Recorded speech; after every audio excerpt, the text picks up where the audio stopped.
École du petit anglais. Bonjour, bonsoir les amis. On m'appelle ADMI. Je suis là aujourd'hui pour vous entretenir par rapport à un autre sujet. Il s'agira aujourd'hui de question tag. Qu'est-ce qu'on appelle question tag? Comment est-ce que ça se fait? Et quelle est l'utilité? C'est ce que nous allons voir ensemble. Mais avant tout, n'oubliez pas de vous abonner, de partager et d'aimer. Ceci vous permettra d'avoir automatiquement nos différentes vidéos. À l'école du petit anglais, on passe à l'essentiel comme d'habitude. Allez!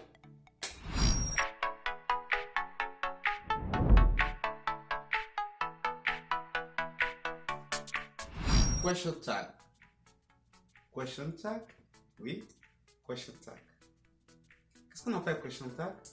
Question tag est cette manière d'attacher une petite question à la fin d'une phrase pour exiger l'approbation ou bien l'avis de l'interlocuteur. En français, nous avions une forme standard, c'est-à-dire n'est-ce pas? Il était là, n'est-ce pas? Donc on demande à l'autre, est-ce qu'il était là? Donc il va dire oui, il était là ou bien non, il n'était pas là. Cette forme est standard en français. Ça ne change pas, c'est toujours n'est-ce pas? Et tu sais quoi? En anglais, ça change. Ça change automatiquement, puisque ça dépend du verbe, ça dépend de la forme de la phrase. Est-ce que c'est une phrase affirmative? Est-ce que c'est une phrase négative? Et ça dépend aussi du temps du verbe. Ceci étant, nous allons voir simplement what is question tag. Question tag is a short question attached to a statement to ask for the listener's agreement or point of view. Examples: you are writing, aren't you? They can move, can't they? Maintenant, comment est-ce que ça fonctionne grammaticalement? Nous avons vu des phrases, mais il y a des choses à voir dans ces phrases-là. C'est ce que nous allons voir lorsque nous allons revenir.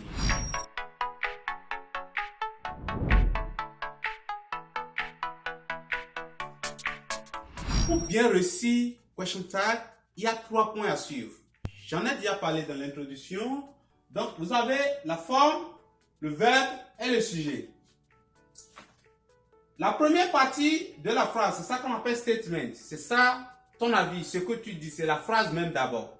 Maintenant, la partie qui constitue la question, là, c'est ça qu'on appelle le tag. La forme d'abord.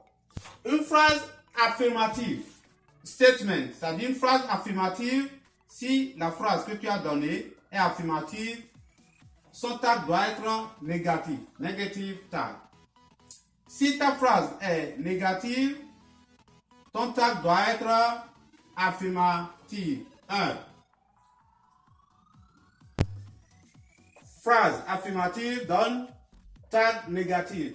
Phrase négative donne tag affirmative. C'est comme ceci. D'accord? Le verbe. Si c'est un auxiliaire. Auxiliary, you repeat the auxiliary. D'accord?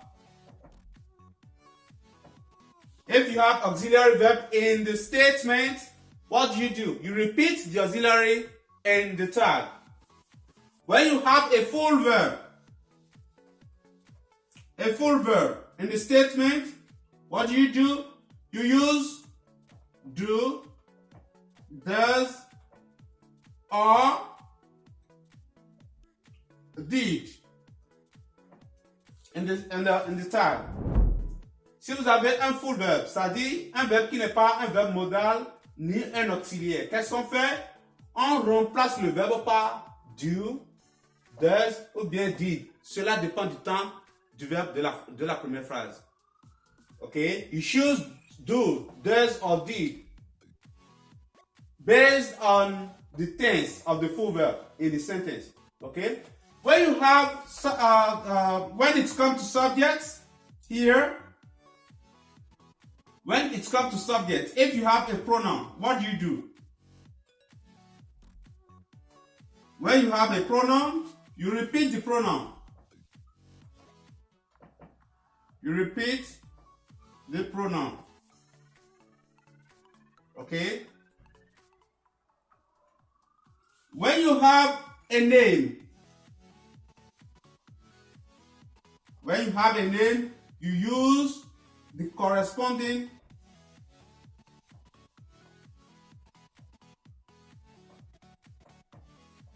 pronoun. Voilà les 3 points clés que vous devez maîtriser. Si vous maîtrisez ces points-là, ça va vous permettre de mieux comprendre. 1. La forme de la phrase. Si la phrase est affirmative, le tag est négatif. Si la phrase est négative, le tag est affirmatif. 1. Au 2, il faut voir le verbe. Est-ce que c'est un auxiliaire? Si c'est un auxiliaire, vous répétez l'auxiliaire directement. Si c'est un full verbe, vous mettez do, does ou bien did selon le temps du verbe. En dehors de cela, si le sujet de la phrase a un pronom, vous répétez le pronom. Si le sujet a un nom, vous utilisez le pronom correspondant. Ça veut dire quoi? Vous changez la forme, vous répétez les auxiliaires ou bien vous remplacez les verbes par to do dans la phrase et vous ramenez le sujet sous forme de pronom. C'est simple. Et à la fin du tag, vous mettez le point d'interrogation. C'est tout. Maintenant, nous allons voir dans des exercices, des exemples. Au numéro 1, on va voir quoi? She is a student. She is a student. Le tag va donner quoi? N'oubliez pas, après le statement, il y a toujours virgule. D'accord? Après la première fois, il y a toujours virgule. She is a student. Here, you see that the sentence is in affirmative form. You look for the form first. Form, affirmative. So the tag should be negative. Then, you look at the verb. Here, the verb, is it an auxiliary, a modal verb, or a full verb? Here, you can see that it is to be. It is an auxiliary. As an auxiliary or modal verb, you can use it directly. Okay? You just take it to the other side. Don't forget, you have affirmative form here. It should be negative form. And the tag is always the contracted form. Okay? So here you have is, isn't. Now you look at the subject. The subject is she. She is a pronoun. So you repeat the pronoun. Isn't she? Simple. Voilà comment ça se fait. Voilà comment ça se fait. Vous identifiez la forme de la phrase. Si c'est une phrase affirmative, ça donne un tag négatif. Si c'est une phrase négative, ça donne un tag affirmatif. Vous regardez le verbe qui est conjugué dedans. Est-ce que c'est un auxiliaire ou bien un verbe modal? Ça se répète. Si c'est un verbe, si c'est un full verbe, vous utilisez cela selon, vous utilisez do, does ou bien did, selon le temps du verbe. Maintenant, vous allez vers le sujet. Est-ce que c'est un pronom? Si c'est un pronom, vous répétez. Si c'est un nom, vous utilisez le pronom correspondant. Donc, c'est tout. On va voir au deux. Ali goes to school. Ali goes to school. Je regarde le verbe. To go. C'est un full verbe. D'accord? Étant donné que c'est un full verbe, je ne peux pas répéter le full verbe là-bas. C'est trop lourd. Qu'est-ce que je fais? Je le remplace par do, does ou bien did. Je regarde. Ali étant la troisième personne du singulier, le verbe étant au présent, je vais utiliser does. Donc, on aura. Maintenant, je regarde la phrase. Ici, la phrase est à la forme affirmative. Ça va donner negative tag. Donc, c'est pourquoi il a mis doesn't. Ali étant une personne, je ne peux pas répéter Ali. Donc, je vais répéter le pronom qui correspond à Ali. Qui est qui. Et n'oubliez pas le point d'interrogation. Voilà comment se fait le question tag. Il y a d'autres formes un peu plus compliquées. Mais ce que nous allons faire, nous allons maîtriser ces petites formes-là d'abord avant d'évoluer. Maintenant, on va passer aux exercices. Merci.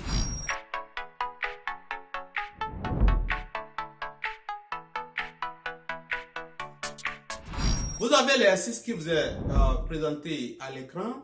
Vous pouvez mettre de pause et essayer d'appliquer nos 3 règles d'or que nous voulons apprendre, c'est-à-dire revoir la forme, identifier le type de verbe et identifier le sujet que nous allons ramener à la fin sous forme de pronom suivi de points d'interrogation pour faire le question tag.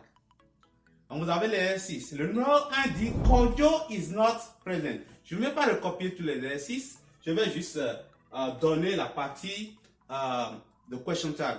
D'accord? C'est ça que je vais donner. Kojo is not present.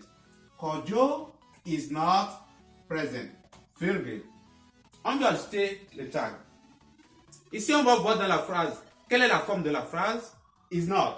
Ça, c'est négatif. Donc, le tag doit être affirmatif. Donc, on regarde maintenant le verbe de la phrase.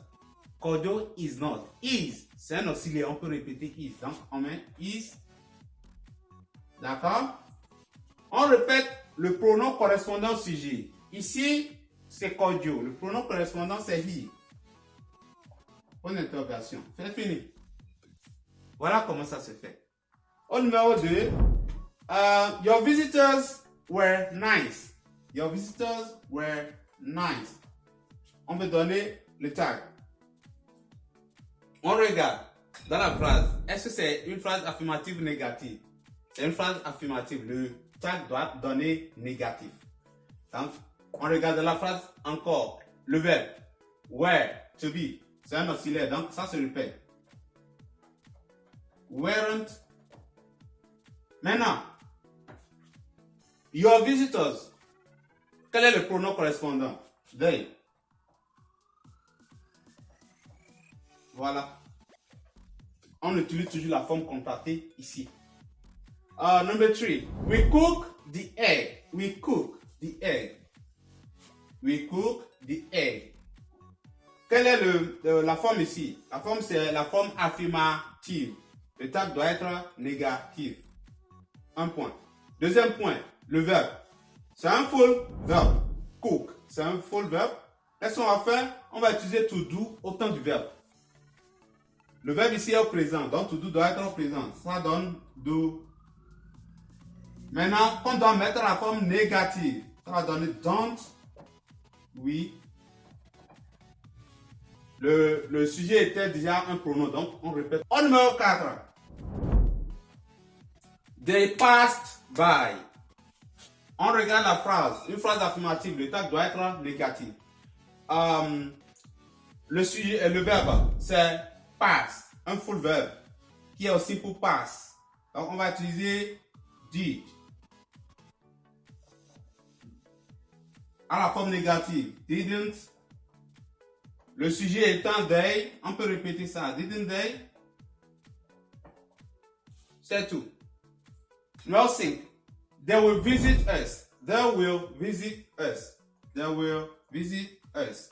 On regarde la phrase. Quelle est sa forme? La forme affirmative. Le tag doit être négatif. Un point.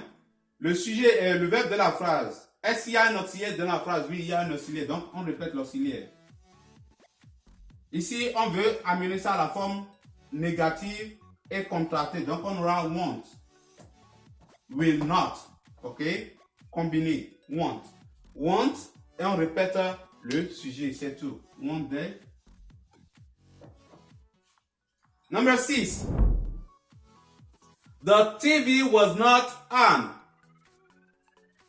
The TV was not on. Comment? On va voir dans la phrase. Est-ce que c'est une phrase affirmative négative? C'est une phrase négative. Donc le tag sera affirmatif. Est-ce qu'il y a un auxiliaire dans la phrase? Oui. Was. Donc on va répéter l'auxiliaire was. The TV. Est-ce qu'on va répéter the TV? Non. On va répéter le pronom correspondant qui est it. Was it? Point d'interrogation. Voilà comment le question tag se fait. Et ne vous affolez pas. Appliquez ces petites règles-là. Commencez par là où c'est petit. Si vous maîtrisez ceci maintenant, on va évoluer vers d'autres, la partie où c'est un peu plus compliqué.